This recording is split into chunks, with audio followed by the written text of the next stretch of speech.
Campers, it's me, Ari Lehman, the first Jason Voorhees. From Friday the 13th, I'm here with AJ, and he's got the juiciest slice ready for you. It's dripping with blood. Jason never dies. What makes a horror film kill memorable, terrific, even in some way profound or poignant? Let's explore.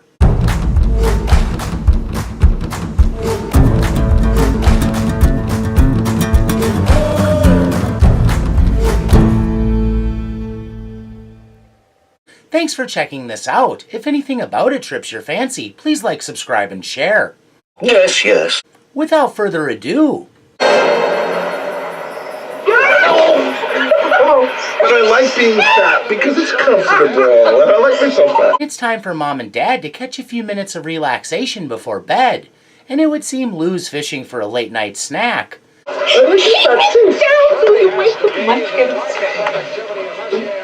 Doting wife that she is, Melissa might have pointed out there a couple of chubby couch potatoes, and probably don't need a snack, but he's not having it. He put in a hard day at the salt mines, and he desires the perks of being king of the castle, so she accommodates his whim. Mommy. Sweetie, you're supposed to be Betty Buys. The perils of parenthood. The little ones invariably appear when you're about to get up to some adult mischief. I heard something. What did you hear, honey? A bad man.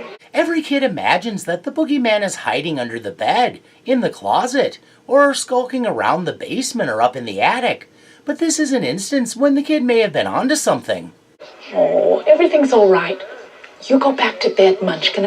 Fulfilling the duty of offering reassurance, she hopes to ease his worries.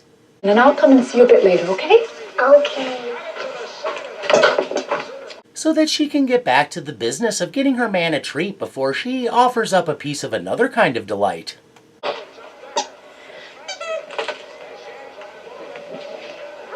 This might not be a house where a lot of innovation is happening, outside the bedroom, but everyone's relatively happy and content.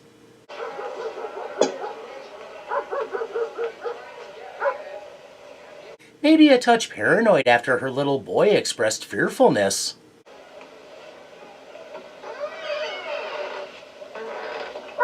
She checks the door and concludes there's no danger, nothing to fret over.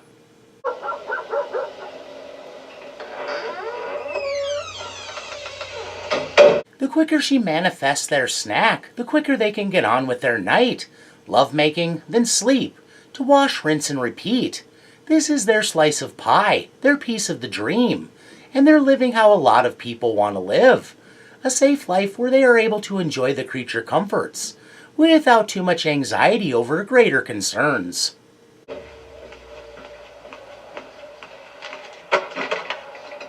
The handprint painting is a nice detail.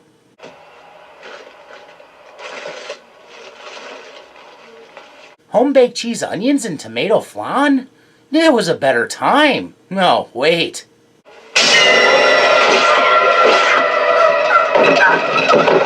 Talk about a slasher villain. He literally slashes, slicing and dicing his way right through this poor woman.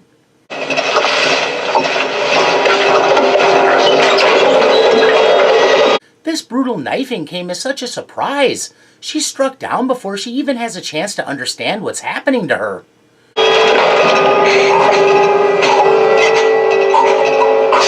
What's worse, her little man, her child, has at least in some part witnessed her grisly demise.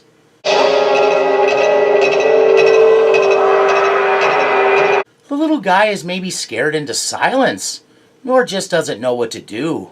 Cavalry looking very aggressive.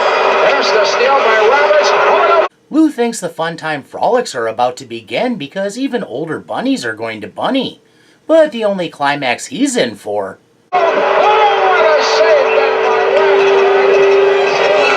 is a swift blade across the gullet, ending his life with the skill of a proficient killer.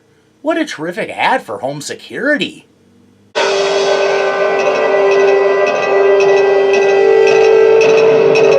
Now the killer has to clean up loose ends, and by loose ends, I mean the rest of the family.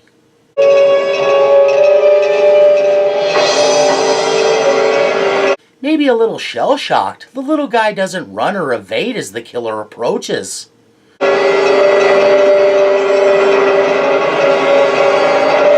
Neither does he beg or plead, cry or whimper. Meeting his end with a poisoned dignity, his despicable and irredeemable killer will never know. The one responsible for this dreadful crime is a psychotherapist named Philip K. Decker, who drops therapist from his title when he moonlights as a serial killer. What is his motive to slay an entire family? I've cleaned up a lot of breeders. Families like cesspools. A mission-oriented killer, not so inclined to fulfill the purpose of getting his rocks off, but who knows. He's out to do a little purging and cleansing. Filth making filth. And I do.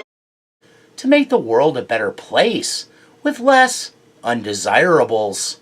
Over and over and over again. But it was all leading me here.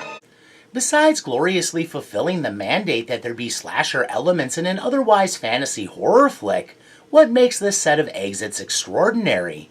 These ones reach down to the very core of people, regular folk, and those who believe them their betters, to status and what it means to be of the working class, to an elitist who considers himself better than those who don't live up to his pretentious standards. Exits can also be extraordinary because they hit close to home in a shocking way, by shining a glaring light on an all-too-real crime, such as that of a home invasion that could happen in any quiet suburb anywhere. This was particularly horrific because this wasn't young people tempting fate by getting up to shenanigans that lead to their early demises. This was a family just living their life. The Rickmans were regular people with normal desires. They just wanted to be free to carve out their piece. They looked like the kind of people who celebrated with beer and nachos, went all out for birthdays, and who likely engaged in petty but good-natured competitions with their neighbors about who had the best maintained lawn or flashier Christmas decorations. Just a typical family in the suburbs living their very normal lives, completely unprepared for someone like Decker to come along, someone who viewed them as so lowly they weren't entitled to their simple, prosaic, and banal lives. What's ironic is that theirs represents the safer life of the nuclear family, of hearth and home overseen by a breadwinner and his adoring wife. No shame in taking the safe path. There's comfort in predictability, in a life with fewer hiccups because of fewer risks. Could it be said they were the kind of people who succumb to the weakness of the flesh in a myriad of ways? Some overeating, sure, but otherwise they seem to have it together, so that would go too far. Were the Rickmans the best parents? Probably not. But were they the worst? Far from it. And by what criteria do I judge that? Their children lived in a happy home without fear, with happy parents, obviously still in love, still very sexual with each other, still playful and fun-loving and flirty. Their killer had no right to impede on their hunk of heaven. Not exactly the lap of luxury in terms of the spoils of wealth, but not to be knocked either, because it was a good kind of life, until it was stolen. He must be a real bright maniac, this fella. Quite the pustule, Decker oozed with disdain for his victims. This fervor indicates he represented when ideologues go off the deep end and give over completely to a philosophy uninhibited by a true moral compass. He seemed to take grave exception to people for about the dumbest reason. They failed to live up to some lofty standard existing only in his mind. Outright hating folks and dehumanizing them because they didn't live up to his ideal was quite ironic considering what he had going on, as if being gluttonous and middling in regard to ambition were somehow worse sins than bloody murder. But he didn't view his victims as human beings. He viewed them as wastes of oxygen, as refuse, to be dealt with and tossed aside. Ultimately, like all who fell to his blade, Decker reviled the Rickmans for their basicness. They lived a normal, unevolved, and unexamined life, one steeped in tradition, unstressed by higher aspirations, seemingly without intellectual curiosity. Theirs would seem to a man so hypercritical a pointless routine of working, breeding, and in their free time being glued to the TV, getting fatter as they glutted on processed foods, and stupider as they surrendered their minds to the height of Western culture, team sports. Still, what did setting upon the family accomplish? What did it even do in the long run?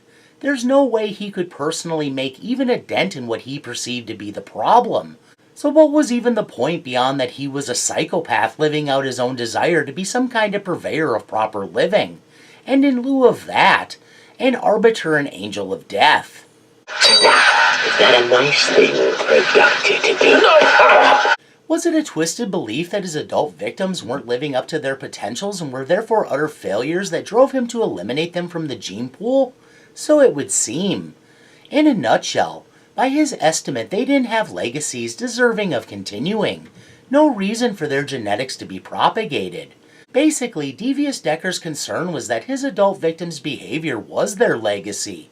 Infectiously bad, unhealthy, and cretinous activities driving down society.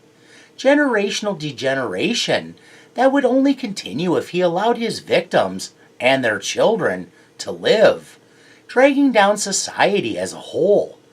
As if any supposed higher aspiration were more than a subterfuge he used on himself to justify his psychopathy. A nihilist to the nth degree, he was also a malignant narcissist and a total hypocrite. It was as if he was so magnanimous, he believed he was offering salvation. It's interesting to consider where Decker came by his holier-than-thou attitude, since he's literally a serial killer of families, who, when his crimes were applied to the patient he framed, the patient was referred to as... This is the nail that baby slasher up there.